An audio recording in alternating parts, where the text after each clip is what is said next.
Legacy Maker, the All Sports Network. The place is here and the time is now. Let's take it round for round. And people gather round. Let's see who can win the crown. All the marbles involved. Football, baseball, or golf. Who's dominating the hoops? Who's talking false or the truth? Yeah, come and show me your war face. I'll show you my war face. No holds barred, so for your sake, you better show up in good shape. Valuable information is key to your domination. So focus on preparation. Online is your reputation. Hands one-on-one. You and me, ain't no fear in me. You will see. When it comes to this, you be wearing the number 23. In debate, I hold my weight cause these sports I'm attached to it. Your legacy, get ready cause I'm gonna set a match to it. Hey. Burn 'em. Fire, fire, fire, fire, burn 'em. Fire, fire, fire, fire, burn 'em. Fire, fire, fire, fire, legacy on fire, fire, fire, fire, burn 'em. Fire, fire, fire, fire, legacy on fire, fire, fire, fire, burn 'em. Fire, fire, fire, fire, legacy on fire.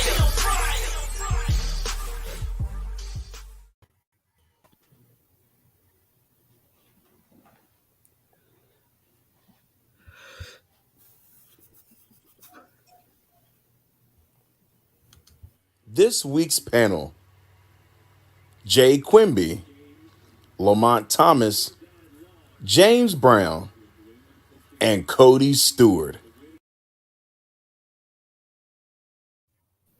Hello, hello, hello. Welcome, everybody, to another episode of Legacy on Fire, episode 23 here.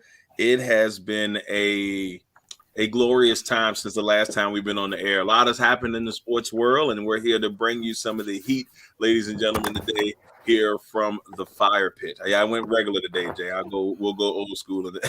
we'll go different way another time. Once again, everybody, thank you all for tuning in. I'm your man, Darrell Lawrence, and of course, I got my illustrious panel with me today.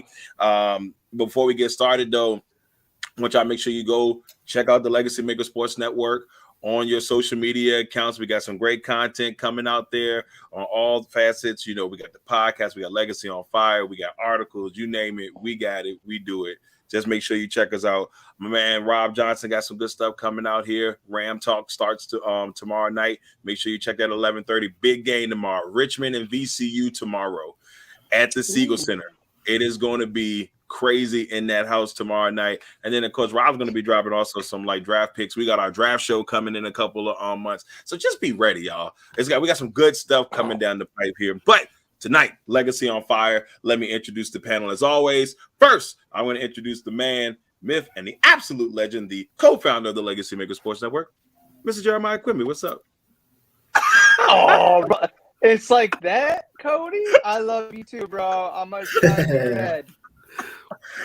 Also with us, of course, we've got the man who is co-host of Commonwealth Sports Talk here on the Legacy Maker Sports Network, Mr. Lamonte Thomas. Hello, sir.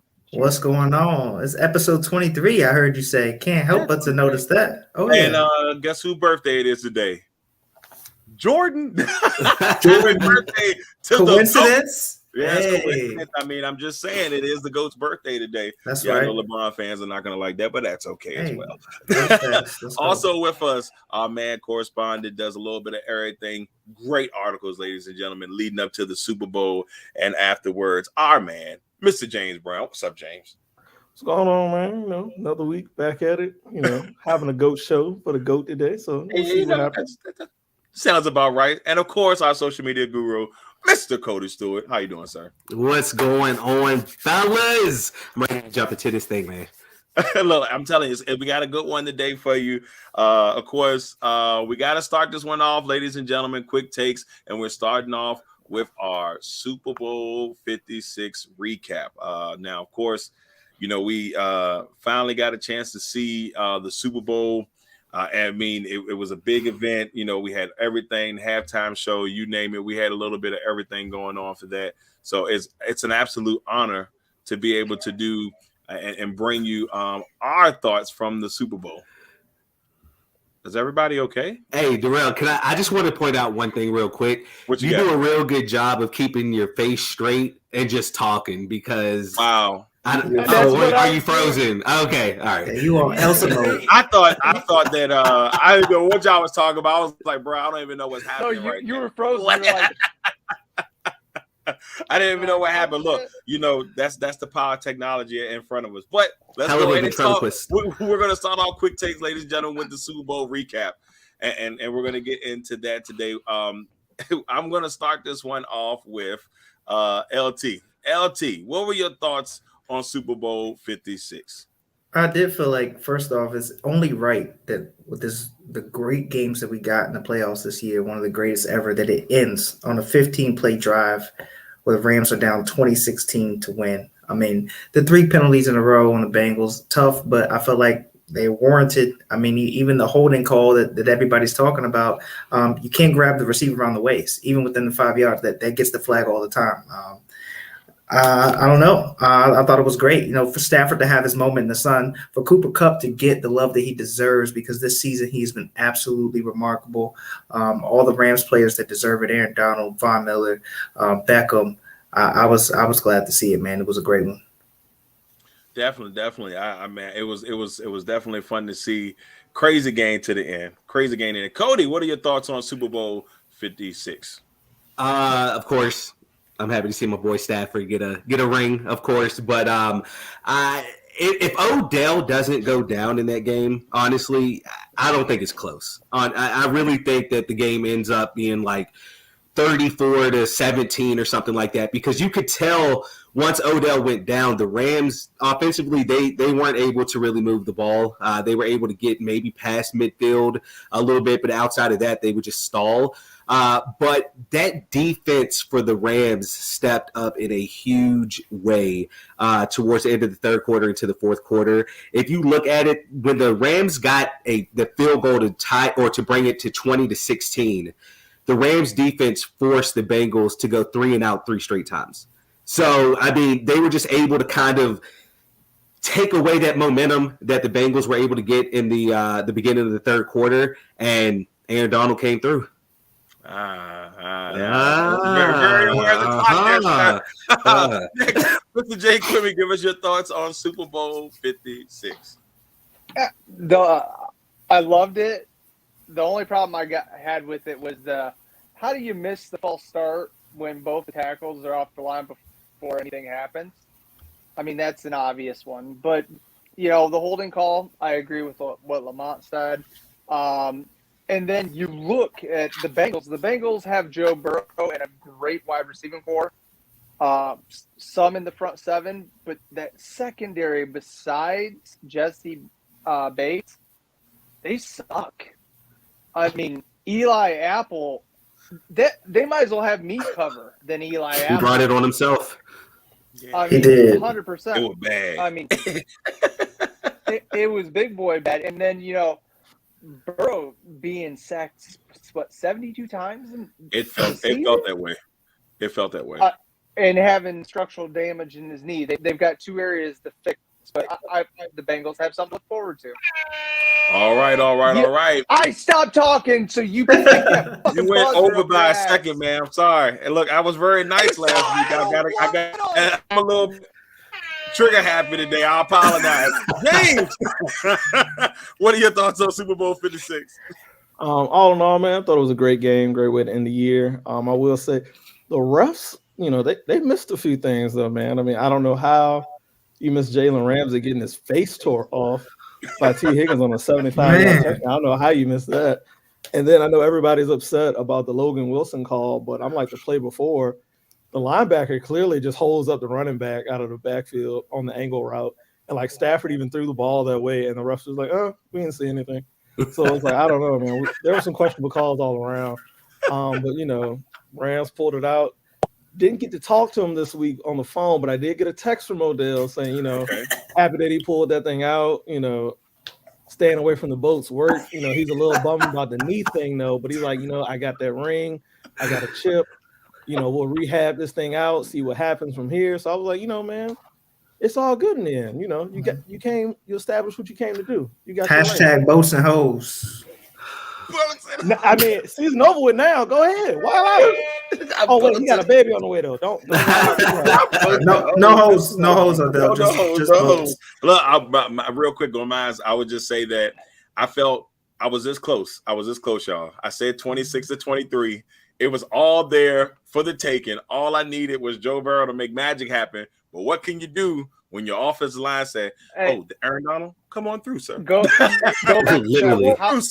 Darrell, how close did you say? Show us. Dick close. Yeah, that's what your wife says too. Oh my God! You a dirty man. You're a dirty man. Look. You should have buzzed him. She has stayed for 16 years, so it must not be that bad, ladies and gentlemen. Oh my God! I'm just saying. All right. Speaking of the Super Bowl, our man Russ Telefero, one of the guys on here, our guy, Stat Man himself. He came up with something. This is kind of impromptu, but I want to know, yay or nay, ladies and gentlemen, on these guys as I'm about to bring up as potential Hall of Famers. Now, it's interesting to me because I think all would, I guess you could say, have some type of, maybe some type of, credit to it, or maybe you could say they have a shot here, or do you first ballot or whatnot. So let's go over some of these names. So first one I got for you. This is the one that I thought was going to be really interesting, and that is, of course, Mr. Matthew Stafford. All right, so you're looking at this. Matthew Stafford has been a Pro Bowler one time. I believe that's what they said because I can't tell by the live sign being in the way. NFL Comeback Player of the Year in 2011. He's the Detroit Lions all-time leader in yards, TDs, completions, games won. Fastest player to reach 45,000-yard career passes in 165 games. Fourth most I'm saying that wrong. Most fourth quarter comebacks in a season, 8, and that's in 2016. First player in NFL history to complete 60% or more of all of his passes in each game back in 2015. All right. Yay or nay, gentlemen? Yay or nay on Matt Stafford? I'm going to start with Jay. Yay or nay on Matthew Stafford making the Hall of Fame? Yeah, I'm going to say yay. Just because, he was one of the original. I mean, he's still a gunslinger, but he's older. He was in Detroit, the black hole of everybody's career. I mean, shit. Barry Sanders and Calvin Johnson played half a career and still made the Hall. So I'm going to say yeah. Okay. James, yeah, nay on our man Maddie Stafford making the Hall of Fame. I mean, if his career ended today, I would say no. I mean, I feel like he has some accolades. He's still on track to make a Hall of Fame career. I feel like, if he has another couple seasons like he did this year in LA, in a team in the spotlight where, he'll have a winning performance, winning team, winning coach, winning atmosphere, maybe get another championship or two, definitely. But if he hung it up today, I don't think he would be a Hall of Famer. Not if he hung it up today. But is he on track? Yes, he's on track. Okay. Cody, I see you biting your lip there. Yay or nay? And I know Matt Stafford's your boy, so I know it's a tough one. So Matty Stafford, he's on track, man. I 100% understand what James is saying. Like I totally get that. But I mean, he's in there, man. He's in there. And I mean, I just look at it like this, and I know that you can't use this as an argument. You can't just sit here and say, oh, he was with the Lions. Like, who can really go to the Lions and do, put up good number, whatever. But I mean, if he's on any other team in his career, his numbers look even better than what they did with the Lions, in my opinion. And real quick, I don't think that this is a mistake or just a coincidence. The two leading receivers all time as far as in a single season go, their quarterback was Mr. Matthew Stafford. So touche, homie. Very interesting fact there. I like that. Statman would be smiling right now. LT, yeah or nay on Matty Stafford? All right, gotta keep it 100. I gotta go nay, and I say this. Well, I'm sorry, Cody. I gotta keep it 100 for you, my brother. I gotta agree with my man JB Smooth. Check it out. Okay, so I don't know if you look up the Hall of Fame, they have what's called a legend score, and that's it's like a criteria, for judging if people get into Hall of Fame and why and which ballot and all that. And all that is based on, either your all pros and your Pro Bowls, and you have to be considered the best voted by the NFL in something. Being that he only got one Pro Bowl, his legend score would be very, very, very low, right? And I think that that's the criteria of getting in. And so by that measurement, they're not going to get him in. And I agree with what you say. I love Matt Stafford. I like, his career and what he's done. But if you think about the Lions too, Jay said Barry Sanders and Megatron. Well, they leap off the charts when it comes to their legend score. So Matt Stafford doesn't do that. And I gotta, going by the criteria, I gotta say he doesn't get in because he doesn't have those accolades. All right. So we got 2 nays, 2 yays. Is that what I got there? Cody and Jay going with yays, and LT and James saying nay. Okay, all right. We got our next one. I don't know. I think LT. I know what this one's gonna be. Here we go. Mr. Von Miller, 2-time Super Bowl champion, Super Bowl MVP, 7-time All-Pro, 3-time first team, 8-time Pro Bowler, the 2011 Defensive Rookie of the Year, the 2010 All-Decade Team, current leader in sacks among active players with 115, and also the most since 2011. Broncos all-time leader in career sacks and forced fumbles. Lamont, I'm going to start with you. Yeah, nay on your boy. Come on, bro. 58, bro. Let's get it. I was so happy to see him, bro. Vaughn, I would do your dance, bro, if I had enough room. You gotta put Vaughn in. Come on, man. It's like he checks all the boxes. You see it, all pros. You see all the Pro Bowl voting, most sacks. He's got a Super Bowl MVP to go along with his 2 championships. I mean, and he's played a key part in both of those. You know, right. The Rams defense turned it on once he gets there. You know what I mean? So, I mean, he definitely plays a part, man. You definitely got to account for him. The first time I saw him bat down the pass, the first deflection he got in the Super Bowl, I laughed because it was like he probably completes that pass, and it looks like it's a decent play for the Bengals when they were struggling. And Vaughn is there to say no, sir. So I gotta get him in. All right, so Jay, I'm going to you next. But Jay, before I give you the go on that, first of all, our man L.A. Brodus, former, we had him on here. Jay looking like an ice cream cake, ladies and gentlemen. What? Jay's looking like an ice cream cake today. What's up, bro? Now, our man Russ is also on here. He said that man is upset talking about Cody, and I think with all means. Our man G in the building. G saying, man, Eli Manning for sure, Hall of Famer. I know Cody. Now, hey, what you saying, James? I mean, his name helps a lot. And the fact that he beat Tom Brady. Y'all trying to make Cody cuss. Y'all stop. Our man Rob Johnson, Ron Miller, this is funny. Yes, 1,000,000 times over and over again. And then Russ said, I made the graphic just for you, LT. So Russ was looking out. My guy. Our man DC, one of the commissioners at the Atlantic 10 and former, Florida State and NCAA. He said, let's go Rams. A couple of his boys got a Super Bowl this weekend. He's a very, very proud man this weekend. So, Jay, with all that being said, yay or nay on Mr. Von Miller? Of course, he deserves to be a Hall of Famer. But my issue with this is the fact of you look at a guy that is going to be a snub, or a guy I'm going to call as a snub in our next one is Demarcus Ware, who put up more sacks, had similar. He didn't have the Super Bowl MVP, the 2 Super Bowl victories, but he did the same accolades, and he was a snub on this year's ballot. But yeah, Von Miller deserves to get in. All right, James, yay or nay on Mr. Von Miller? I mean, is water wet? Hell yeah, is water wet? Von Miller is a no-brainer. Now, I don't know if he'll be first ballot. Jay made a great point there with Demarcus Ware. Yeah. I don't know if he's a first ballot Hall of Famer, but he's definitely a Hall of Famer. He's got the stats, he's got the accolades, and then on the biggest stage, Super Bowl 50, Super Bowl 56. I mean, he leapt off the screen.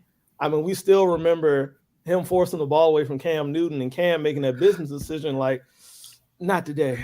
I can't jump on that. I mean, so, that's part of the legacy. And I feel like when he does go in, like on part of his jacket, he needs to have Les Snead's quote, fuck them picks. Ladies and gentlemen, I like it. I like on the jacket. Like, Cody, yay or nay on Von Miller? Hey, listen here. I'm going to keep it simple. Yes. All right, there it is. As simple as it is. I don't even know why I'm doing this next one, but it's because it's our man Stat Man, and I feel like this is going to be a resounding one. we've heard the word that he could say, well, you know what, it might be over after this one. He might be done, and that's Mr. Aaron Donald here. The Aaron Donald situation is quite amazing. Aaron Donald, 8-time Pro Bowl, 7-time first team, NFL Defensive Rookie of the Year back in 2014, 3-time Defensive Player of the Year, one of 3 players to win the Defensive Player of the Year 3 times, Lawrence Taylor and J.J. Watt. Probably his brother TJ following up that soon. And then most sacks since entering the league at 2014, 98. Also the official Rams record holder. Deacon Jones might have something to say about that because, you know, they wasn't counting sacks back then, but I'm gonna be nice. And second most career sacks by a defensive tackle. So, I mean, do we collectively say yay, or do we just, you know? There's nothing else that needs to be said. Come on now. Yay! I mean, Like if he retired right now, Yeah, if he retired right now, they'd probably put him in tomorrow.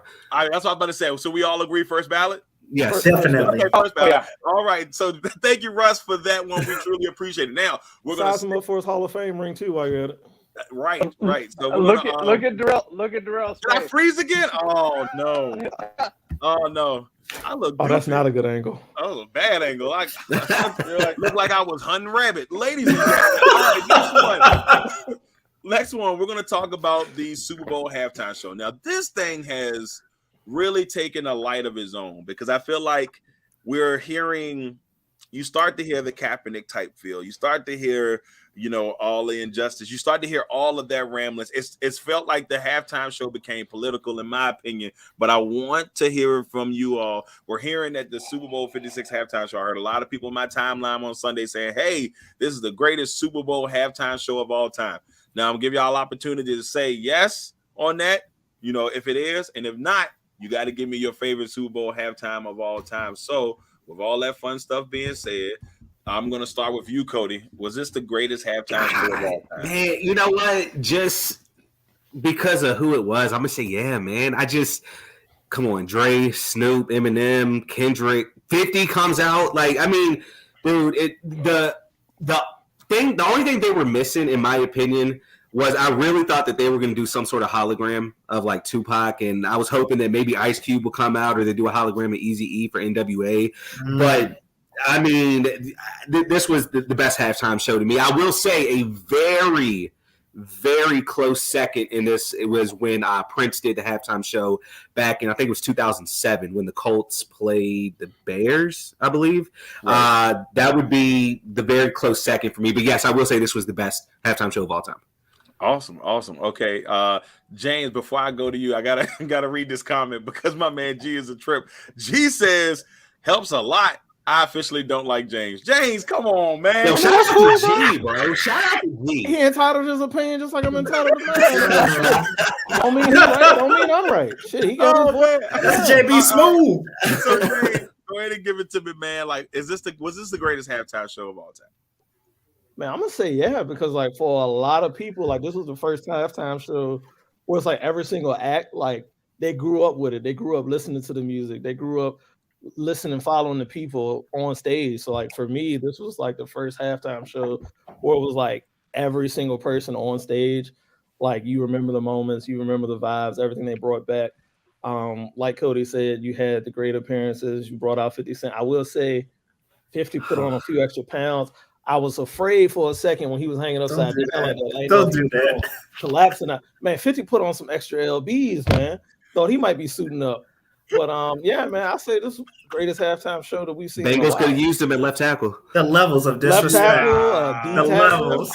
Man, that ain't 03 no more, man. I mean, it's not, but that's why I was worried. I was like, man, you hanging upside down like that, you know, and trying to rap. All right. Jay, was this the greatest halftime show of all time? If not, which one was? I'm good. Yes. And James, no disrespect, but says 2003, you put on some weight too. So give him some breaks. Okay. And the Karens out there that are talking shit about what Mary J was wearing. Oh, shut up. The cheerleaders wear less. I was just like, me and the wife were like, yes. And it was great. I loved it. I will watch it again next year if they do the same people, just different acts. And Snoop Dogg, you got the crib walk in, bro. How'd you pull that off? It was legendary. It was legendary. I'm not mad. I was just Definitely. like, oh shit, he's doing it. All right, LT, what are your thoughts on this bad boy, brother? Yeah, I say for the culture, definitely the best halftime show ever. I mean, you think about just the logistics of it, right? Like in LA, you get Snoop, Dr. Dre, Kendrick Lamar, on this. That's the DNA of LA culture. If you have to pick the best musicians out of LA, it's going to be hard not to, include those three, right? And then the rest of it is just all bonus, right? And then for it to be, all of a hip hop R&B type of culture it was really special. It's really special to see, especially with them being icons and legends. So I would have to say a close one. One of my favorites was definitely for the culture was Bruno and Beyonce, right? For that to come out and him to hit that, James Brown, for him to hit that, like that, and then Beyonce being there with it like that. I think that was the next, multicultural performance I've ever seen. Awesome. All right, so I already knew I was going to be y'all man out on this one. I got it at number 2 because y'all know I'm a Michael Jackson fan. So MJ for me was number 1. MJ was number 1 for me. I remember being a kid watching that, just like, because MJ at that time wasn't coming on TV as much. Like you would see him, but then like he wasn't making the appearance maybe like in the early 80s, and that's when he had started getting a little bit more discreet. But when he came out there, he killed it, and I mean it was just it was amazing. So for me, it's number 1, but I would put this at number 2, and then Bruno and them I probably have around they're like 3. And come on, yeah. I mean, when Prince starts playing Purple Rain. Oh, let me not forget Prince. Prince wait a minute. Man. I take that back. I'm gonna put Prince at 3. All right, Prince, then Bruno. I forgot about. I forget. That's about fair. Prince. They're all good. Purple Rain in the starts rain. coming down. Yeah, Purple Rain in the rain. No one can set that up beautifully. Hey Lord, I almost lost the daughter that night. I got you. Like, and he sprinkled it out there. I'm gonna touch back on this topic for put out the fire segment. Okay. All right. So there we are, ladies and gentlemen, for the halftime there, and the Super Bowl itself was just it was just amazing, man. Like I think overall, everybody like the whole situation for me was pretty cool. I loved it. Now our next topic. And I don't know why my graphic is not up here, but that's all right. We're going to talk about it anyway. Pro Bowl, the Pro Football Hall of Fame snubs. Now, we know we did get a lot of names. We got, like 8 or 9 people that got into the Hall of Fame this year. It's probably one of the biggest classes I've actually seen in a while. I'm a happy man. Don't get me wrong. I'm a very happy man because my guy, Leroy Butler, got in. Finally, it's about Durgo time. So I'm very excited. And I'm gonna sound crazy, but I'm gonna sound like an insider. But it was nice when I text Leroy. That doesn't happen. When I text Leroy and I say, "Hey man, congratulations, man." He texted me like 2:00 in the morning. It was like, "Man, I truly appreciate it, brother." I'm like, "Hey man, we are proud of you." So want to thank Leroy. Congratulations, Leroy. I just had to get that out. Now, I keep saying Pro Bowl, Pro Football Hall of Fame snubs. I'm gonna start this one with James. James, decent class here. What are your thoughts here? I mean, who in your opinion was the biggest snubs here in this one? Man, I'm gonna roll with Devin Hester, man. I mean, I feel like he plays a position that doesn't really get a lot of love, kick returner, punt returner. It's a position also that's fading away kind of in today's NFL with the rule changes and whatnot. We really don't see that many guys who really get to return like that. So I'll say he was probably the biggest snub. I mean, you got to think this is a guy who's the all-time leader in returns as far as touchdowns, I believe maybe even yards. I mean, this was a guy who when he took the field, you watched special teams. I remember watching the Super Bowl when the Bears took on the Colts. It was like you legit had to stay there and watch the opening kickoff because you just got that feeling like, hey, if Chicago gets this opening kickoff to start the Super Bowl, he's gonna take it back to the house. I mean, he was a game changer for Chicago, so much so that they took him from his original position, which was corner, and put him at wide receiver because they literally had nothing and they just needed a spark. And he was that for them. And I feel like he should be, he should be rewarded for that. And I feel like he might be the snub of this class. Good job, James. LT, what are your thoughts on this one, brother? Who was the biggest snub in your Just from a stat point, Sam Mills got inside linebacker for Saints and the Panthers, and I'm gonna give his comparison to Zach Thomas, right, for the Dolphins. Seasons over 100 tackles. Sam Mills has 7. Zach Thomas has 10. Let's see what else we got.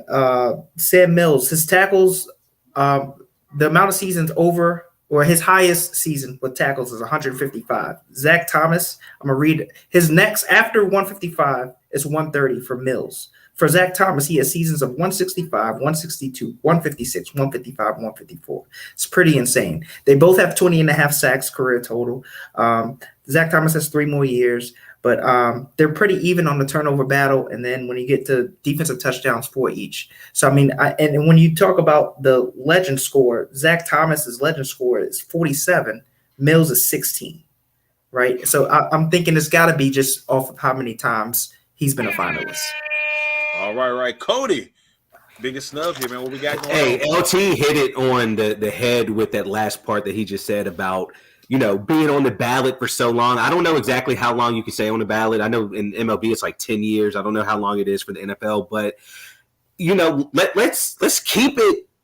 Let's keep it uniform, let's not just add somebody in there just because it's like, oh, this might be their last year on the ballot. We got to get them in. These other guys will make it eventually, but just not now. I don't like that.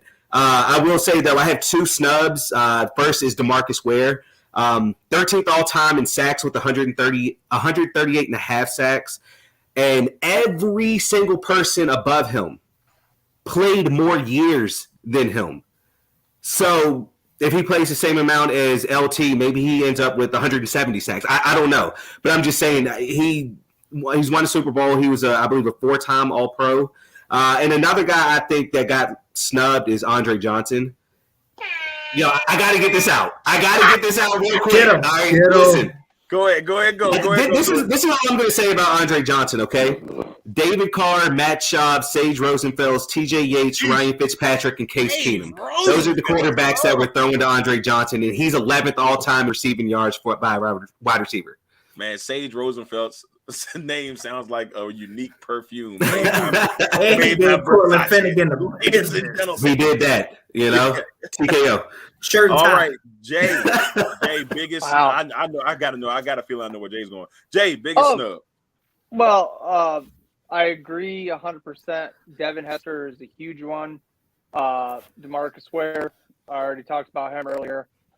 And for me, Anquan Bolden. I mean, he come out as a rookie, set that record that didn't get broke until this year. I really loved him as a possession receiver. I mean, he come over the middle and got blasted so many times and still held on to the ball. Loved him as a player. But, yeah, Rondé Barber, of course I'm going to give him love.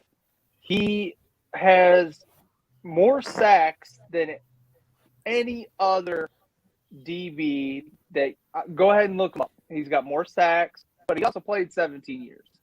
He's 47th on the list in interceptions. And now I'm not trying to take away from Leroy Butler, but he's higher almost in everything. So why did he not get in? Understood completely. I'm gonna be honest with you.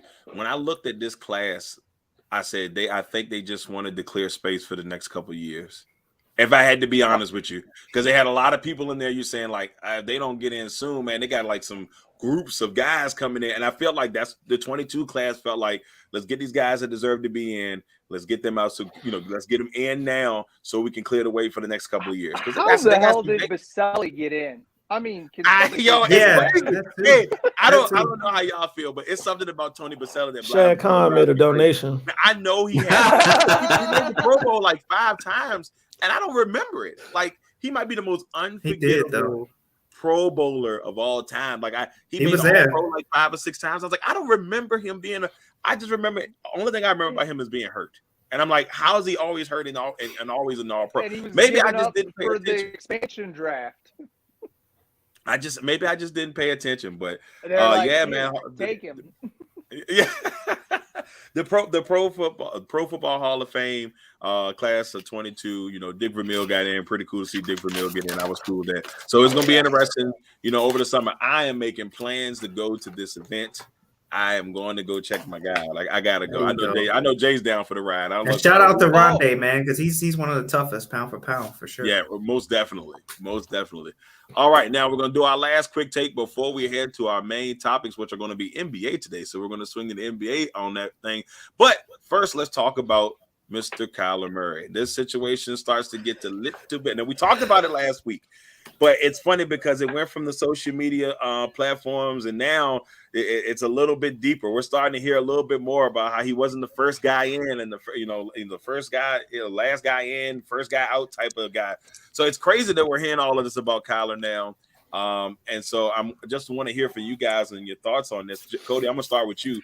Like, what is going on? What's going to be the result here?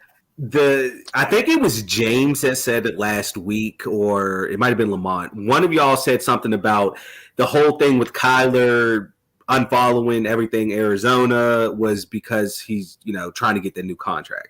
And y'all made great points. I was like, you know what? That sounds right. That's right. But now Arizona coming back and saying the things that they're saying about Kyler, saying, he's not a first guy in, last guy out. He's not a leader, this and that. I don't see this ending well. I mean, I really don't see a quarterback who gets basically thrown under the bus by the organization wanting to stay there and play for that organization. So, I mean, if I had to guess, I would say he likely gets traded this offseason. I mean, the NFL over the past few years has just gotten crazy in general when it comes to quarterbacks going here or trades happening. I can 100% see Kyler Murray getting traded to where? I don't know, but I think it happens. Jay, Cody was like, it's creeping. Jay, what are your thoughts on this Kyler Murray situation, man? It's getting crazy. I completely 100% agree with Cody. I really do. I mean, it's one of those things where, they haven't picked up his fifth year yet. It's contract, but what are they getting? If they're going to say this stuff publicly about him, after they win they let Rosen. I know Rosen going isn't that great, but whatever. But his coach comes, gets him, makes him the franchise. But you notice a fall off when Hopkins isn't on the field. So is he that guy? And they don't want to stand up for him. They don't want to back him. That's a huge, huge red flag. Yeah, most definitely. Could you see Cleveland flipping them? Oh, wouldn't that be in Oklahoma for Oklahoma? LT, what are your thoughts on this bad boy? I think this is mostly this drama, and it's because it's a new age NFL. But I say it's because they both came out and made official statements, right, since it happened. And per Mortensen, the reports from the Cardinals was that Kyler was self-centered, immature, and a finger pointer, right? He came back and said, this is nonsense, he was like, none of this is me. He was like, everybody who knows me seen me play and played with me, they know that I'm about the game and I'm about my teammates. We've never seen Kyler even be in the spotlight really thus far, as far as like being this type of player. So it really seems kind of ridiculous and far-fetched. But all that to say, they were the last unbeaten team this year, 10-2. They did get like slaughtered by the Rams at the end, and a lot of people are saying that Murray feels like that he was blamed a lot for it. So that may have, but this is all around contract time. So yes, that still does have a lot to do with it. And I think he ain't going nowhere. Neither one of them can afford it. James. All right, James, what are your thoughts on the Kyler Murray situation? I mean, I still think this revolves around the contract, like LT said. I mean, he finishes his third year. We saw they got slaughtered by the Rams in the playoffs. And, it's time to re-up on the deal. We see that he unfollows the team on social media, cuts all ties officially as far as being affiliated with them. And now we see the reports coming out where, like everyone said, he's not a first-in guy, last out. He's not, the leader on the team that they were expecting. You got to think, of everybody in the organization that has the clearance to say those things, there's only three guys: the owner, the coach, and the general manager. And of those three guys, the general manager and the coach are both tied to Kyler Murray. If he doesn't succeed, they're both gone. That leaves the owner. And why would the owner say these things? Because he doesn't want to pay him yet. He's like, look, you're still under your rookie deal contract. I don't want to pay you $40 million. Let me go ahead and put this out here to see what everybody's popular opinion is on the situation, because I want to keep you at your deal you're at now for the next couple seasons. I'm gonna go over the Stewart. Thank I want you. to keep you at the level that you're at now for the next couple seasons, because Thank I you. need you to prove it to me that you are worth the $40 million. And I'll say also, man, you can't go asking for a raise when you just stunk it up the way you just did in the playoffs. It's tough. It's tough. That's You true. can't go in the boss office 3-13. and say, yo, I'm gonna need a pay bump, but not just a bump. I need top of the market bump. It's And you give them bottom of the market performance in the play. 3-13, bro. if you Bro, they'll go back to 3-13 before they go paying this man $45 million. I mean, that's cool because guess what? He gonna be paid. I mean, He's gonna be paid elsewhere. Is what if it's up to Michael Bidwell, owner of the Cards, he's gonna say, "Well, you're gonna get that 45 elsewhere, bro, because I ain't doing it." Yeah, I mean, he's made that clear. And all those players that they got the wins off his back, they gonna be out the door right behind him. Yep. I mean, But maybe they that's started what they're 7-1. They're a weird organization. They They're a weird they organization. fell off, so it's not just They did, but they still had game. every year with him. They've had more wins. You cannot dispute that, and they got it off his back. I'm not disagreeing, but Well, maybe he's waiting for you know, next season. Maybe next year they win the playoff game, and maybe then he pays. I mean, it's a different beast. We all know it's a different beast, but you But- better pay this man, or else you're gonna be paying with them L's. I honestly feel like they're gonna let him walk. You be I paying mean, with L's. so I just want to say this real quick. I know we got to move on, but I don't know. Like, I understand what you're saying, LT. I 100% get it. Like, they were 3-13 before he came, but I mean, what does that really mean?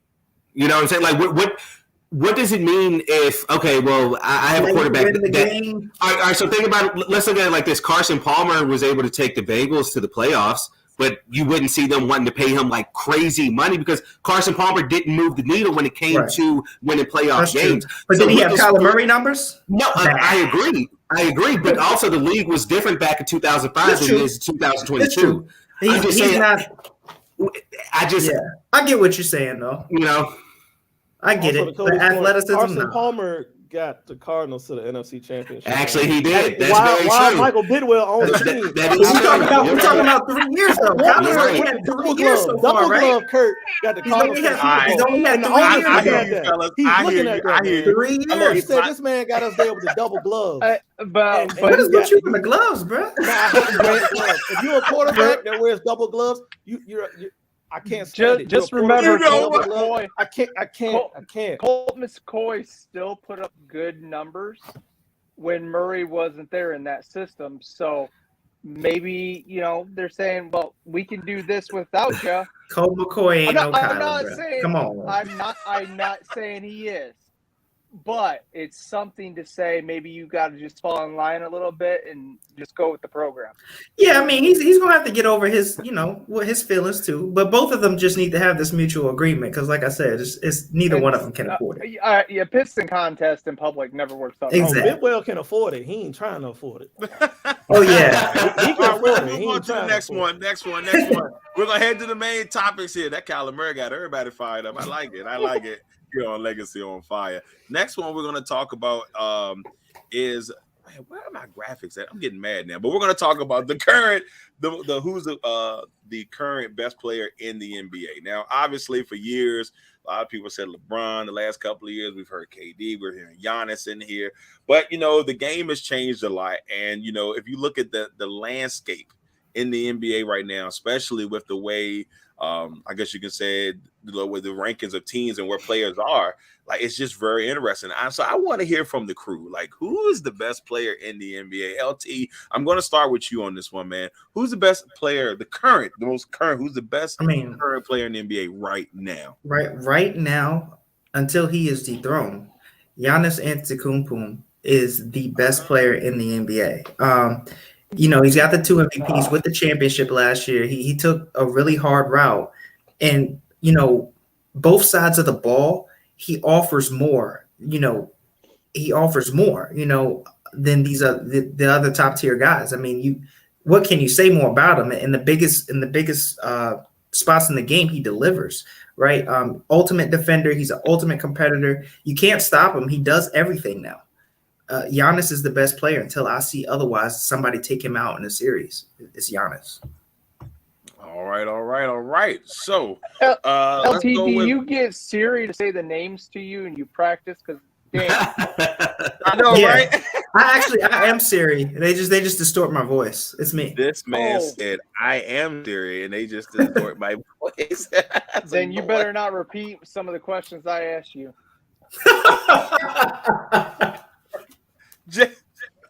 Whoa, James. Dio. All right. I You froze up again, man. That was a wild one. Okay. I'm gonna let this fly. James, who's the current best player? I can't even get the words. Who's the current best player in the NBA right now, James? I'm gonna agree with LT, man. It's Giannis all the way. I mean, he's finally broke through. He got his championship last year. Like LT said, he's got the 2 MVPs this past year as well. I mean, when you really think about it, a dominant player on both sides of the court in the game right now is Giannis. I mean, if you need him to drop 40, 50 offensively, he can do that for you. If you need him to post up, protect the rim, get blocks on the defensive end, he can do that for you. He can run the floor. He can patrol the lanes, steals, all that. I mean, the only thing I think he's really missing from his game is that ability to pull up from 3. And it's like once he masters that, how are you going to stop it? How are you going to defend it? Ask the Because Lakers he's got because the he just size. gave them a few He's got- things. Man, he's been giving the Lakers the business for the past couple seasons now. I mean, my man makes Anthony Davis looks almost like a child out this joint. Legit. The way he sunks him game in and game out, it's like, bruh, he comes in there, puts his feet up on their table, and like, bruh, I'm eating your food. I'm kicking back at your crib. F your Send your couch. girl in next because after I'm done with y'all, she next. Like, bro, it's crazy the way this man goes about his way. Damn. Cody, I gotta get to him, man. And he's Cody, going in who's the- Milwaukee. Hey, who's look, the current I best player in the NBA, Cody. have to agree with LT and James, man. It's Giannis. And just looking at Giannis this year, he's averaging 29, 11, and 6. He's shooting almost 60% from the field. In 48 games, he has 7 40-plus point games. He has 1 50-plus point game. He has 30 double-doubles and 4 triple-doubles this year. Come on, man. I mean, and what's so crazy about it is it just seems like he's getting better and better each year, which, I mean, you would have thought that it was no way. But, I mean, he's won 2 straight MVPs, I believe. He, as they said, Lamont and James said, it's not just what he can do offensively. It's what he does defensively as well. Like, he's a true two-way player. And once he's dethroned, all right. But as of right now, he's sitting in that chair. All right. I mean, just picture back to the NBA Finals when he blocked that alley-oop from DeAndre Yeah, Ayton. crazy, right? Just picture that. Yeah. Who else in the league can do that right now? Yeah. See, know I that hate when we all agree, man. All right, Jay, who you got? I guess it's a 4 for 4. I love Giannis. I do. I mean, he does everything. And on top of that, he's just a great guy. You see him do his interactions with fans and just his stuff within the community. He's a great human being. Because I really want to say Luka Doncic, but he makes it fun to watch the game where Giannis makes you, it's almost like watching Jordan again, where he can take over a game and do it all by himself. Why are you laughing at me, whore?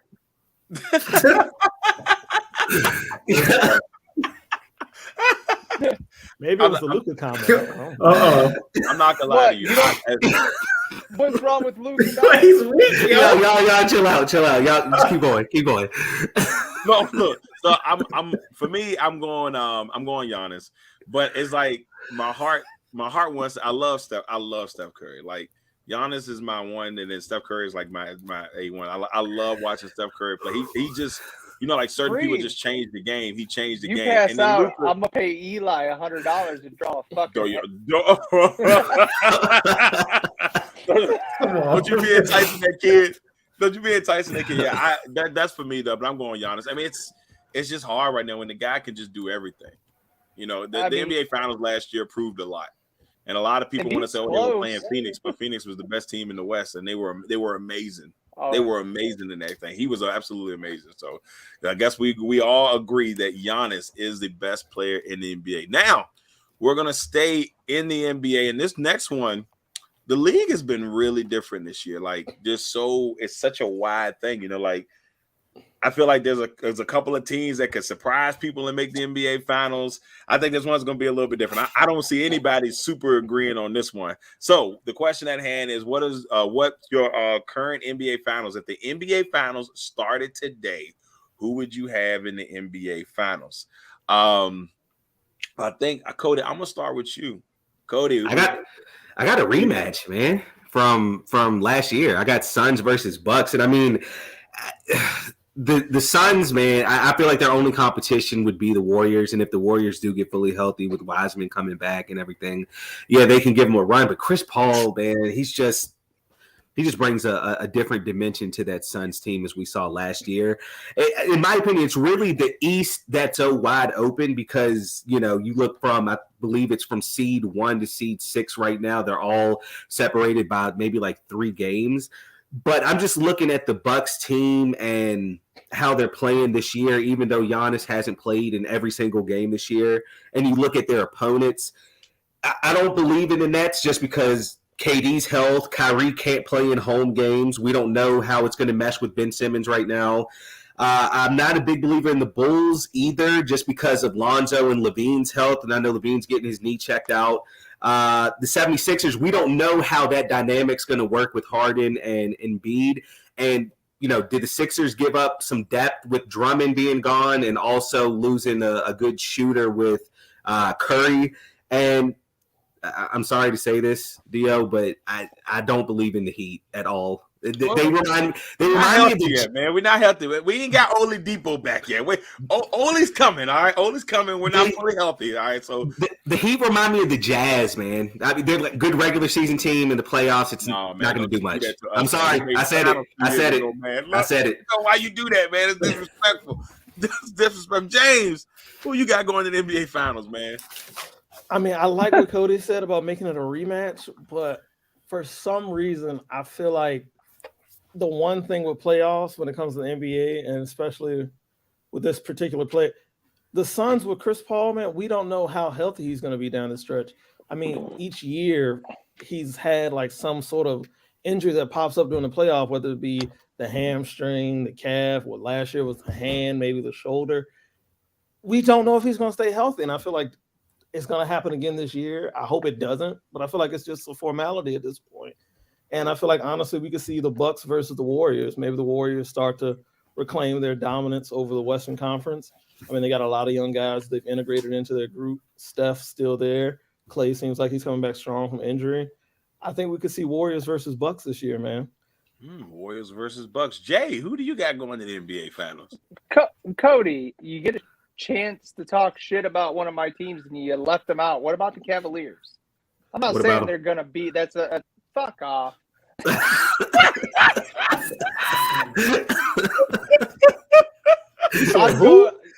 Hey, that's so fucked up.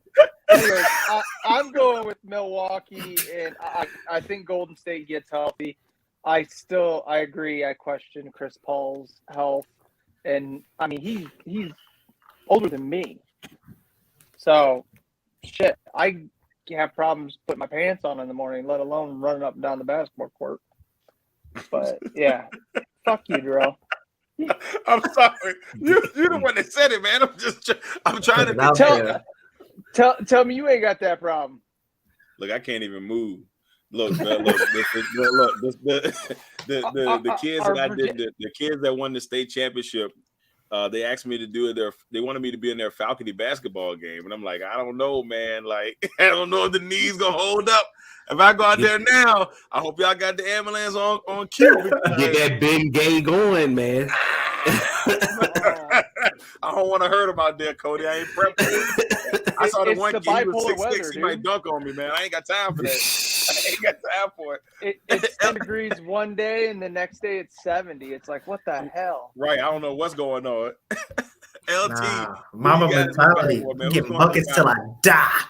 All right. First of all, let's talk about the Heat because I feel like they're a little disrespected, and I think that's the reason why they're the only reason why the Bucks may not make it back. And I say this because you look at the 3 times they played. The first time they played, I think it was November. The Bucks beat them 124-102 without Giannis. right? So that's a big ups to them. But the Heat was without Bam and without Jimmy Butler. They play again. The Heat win 113-104, and they also win without Butler and without Bam, right? And the difference was Kyle Lowry, 22 points, 13 assists, right? And I think what they did is a mastermind thing. I think you put in Spoelstra, who's still a genius. You get Jimmy Butler, who's the all-around player, and then you get that matchup of Butler over Chris Middleton, and it's really dangerous, right? Because he does everything.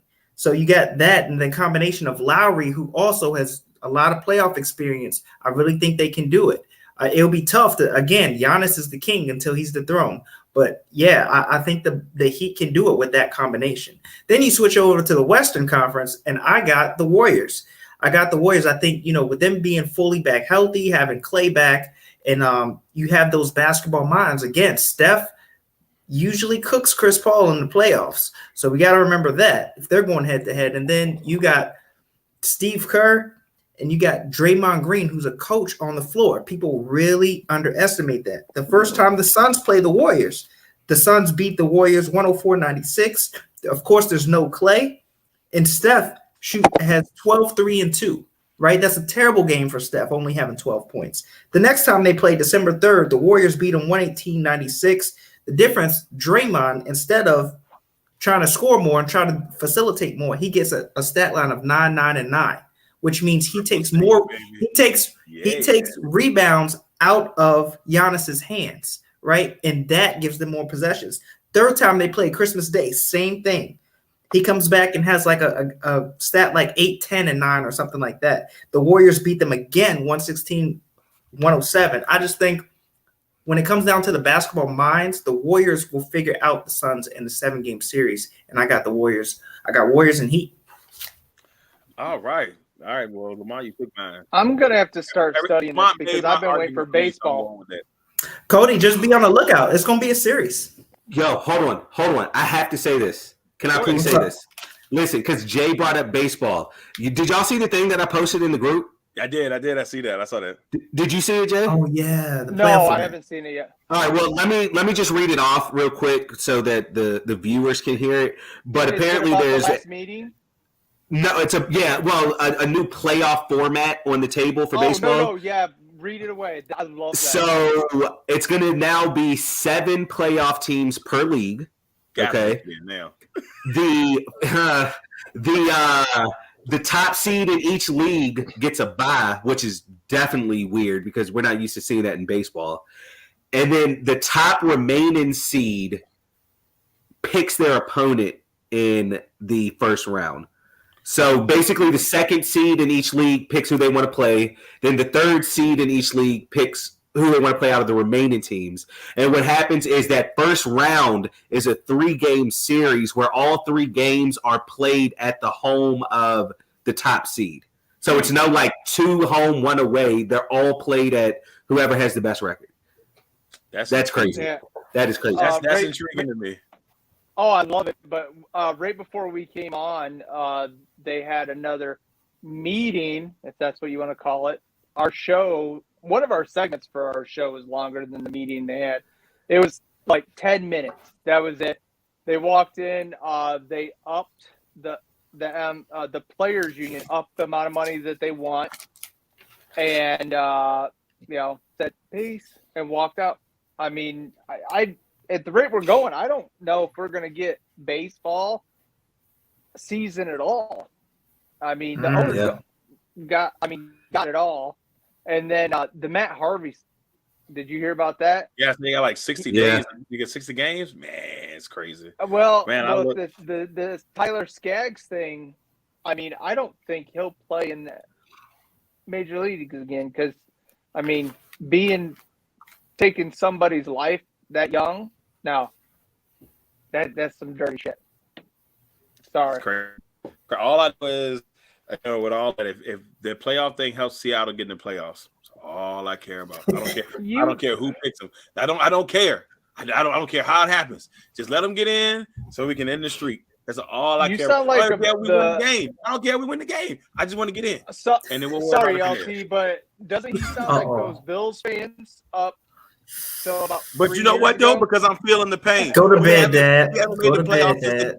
we haven't I'm sorry. made the That's playoffs why since the I millennium started. apologize. Wasn't that the year that y'all won like 117 games and y'all lost in the first round? Right, we lost to the Yankees. We lost to the Yankees in the American League Championship Series. That's right. It still hurts. But I just want to make Break the the playoffs curse. again. Hate to see it. I want something to argue about. That's Help it. me, please. Help me, please. All right, y'all.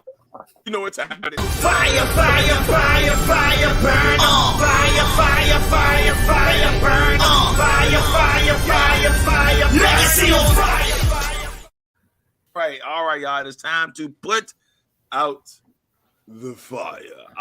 Now, I'm gonna give y'all some time to calculate. I'm actually gonna start it off this time. I have a small one here, but I just want to get this one out of here. So I'm gonna put out the fire. And I feel like we respect Greg Popovich, but we don't respect Greg Popovich. And what I mean by that is Greg Popovich is only 2 wins away from tying Donnie West as the all-time leader in wins in the NBA. Okay, he is 3 wins away becoming the man, the myth, and the legend that we already know he is. He's got 5 NBA championships. He's got a gold medal, multiple gold medals, but gold medals as a head coach that over the summertime. It's just like, come on, man. I feel like when we talk head coaches, no one screams Popovich. When we talk about him, like, oh yeah, he's one of the best current ones, but no one ever gives him the love as the greatest of all time. Or in that true conversation, it's either Pat Riley, you hear you hear Arbaugh, or you hear you hear those guys, but you don't hear Popovich. Come on, y'all. Let's give Pop his due. Pop is 2 wins away, man. And another name I saw on the list that kind of surprised me, Doc Rivers has 1,000 wins as a head coach. He's like 8th all time. Had no clue Doc was killing them like that. But Doc has 1,000 wins as a head coach, and he's like 8th all time. Mind blowing to me. I had no clue Doc was out there getting them like that. But much love to Doc Rivers on that. But no, Greg, man, give Greg Popovich his love, y'all. Give him his flowers. That's all I'm saying on that. Now, to put out the fire, first let's go with Lamont smiling. Lamont, put out the fire. All right, listen to me closely, because this is gonna come from my heart of hearts in journalism right here. Last year, I wrote an article for Legacy called "Jay-Z Partnering with the NFL. Is it to make dollars or to make sense?" Right? A lot of people gave Jay a lot of backlash on this. One of his roles was to help pick these Super Bowl halftime performances. Last year, he did for Miami. He killed it. Well, he killed it with that, I would say that area. It was in Tampa, but he killed it. He brought did the whole Shakira and J-Lo. And for the Latin population, it was huge, right? And this year with him doing that all-star, thing, don't ever question Jay-Z and his contribution to what he does for the minorities in this country, because he's done it. He's done more things than a lot of politicians on both sides. All right. So cut that out. Like, just think about it. Like, he's been there from day one, from the Trayvon Martin to the Khalif Browder to Meek Mill to all these injustices done, to African Americans, and he's still going. And there's so many things behind the scenes not even mentioned. So don't question Hov no more. All right, it's done. I don't want to hear about it no more. Hov.